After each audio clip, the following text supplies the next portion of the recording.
मुर्शिदाबाद कोई इत्तेफाक नहीं है, ये एक पैटर्न है, एक ऐसा पैटर्न जो बार बार दोहराया जा रहा है। जहां जनसंख्या संतुलन बिगड़ता है वहां चुप्पी होती है, संगठित धार्मिक उग्रता होती है और नतीजा हिंदू मारे जाते हैं, घर जलते हैं और अंत में पलायन।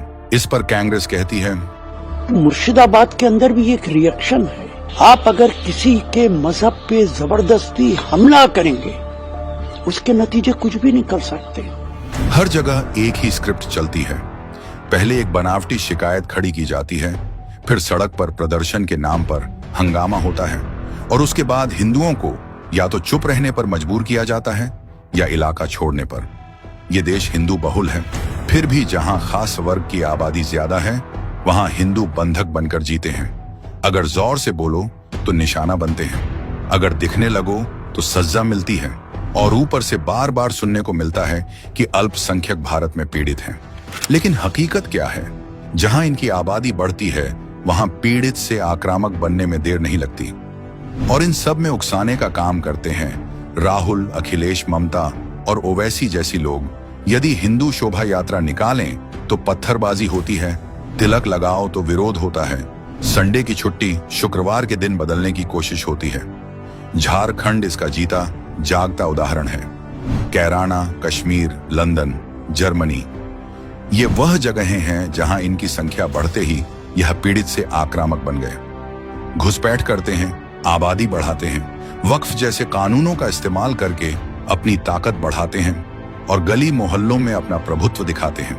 ये लोग किसी भी इलाके में जा सकते हैं, लेकिन हिंदू अपनी जगह पर नहीं रह सकते। हिंदू पलायन करते हैं और जो छोड़कर जाते हैं उन इलाकों में ये अपना दबदबा बना लेते हैं। इनके लिए संविधान नहीं, इनका धर्म ऊपर है। सच मेरे लिए बड़ा, ठीक है, हम कुरान सीने में रखते हैं और हाथ में रखते हैं संविधान। फिर भी सेक्युलर पार्टियों की भाषा नहीं बदलती, लेकिन जमीनी हकीकत क्या है? जहां इनकी संख्या कम है वहां बातें होती हैं सहिष्णुता और अधिकारों की, लेकिन जहां इनका दबदबा हो वहां चलता है गली का कानून, धार्मिक जबरदस्ती और बहुसंख्यकों को चुप कराने की कोशिश। आज धीरे धीरे हिंदुओं को एक एक इलाका खाली करवाकर पीछे हटाया जा रहा है और अगर कोई विरोध करे तो उसे असहिष्णु बता दिया जाता है। साफ कहें, हमें बिना लड़े मिटने को कहा जा रहा है। अपनी जगह, अपनी पहचान, अपना इतिहास चुपचाप छोड़ देने को कहा जा रहा है। जो विरोध करे उसे ये सब कहकर चुप करा दिया जाता है। सेक्युलरिज्म के नाम पर हिंदुओं से कहा जाता है, अपनी पहचान छोड़ दो, चुप रहो। कांग्रेस ने ऐसे कानून बनाए जो मंदिरों को कंट्रोल करते हैं लेकिन वक्फ को छू भी नहीं सकते। सनातन शिक्षा को खत्म किया, हमारी संस्कृति को दबाया गया और धर्मांतरण की खुली छूट दी।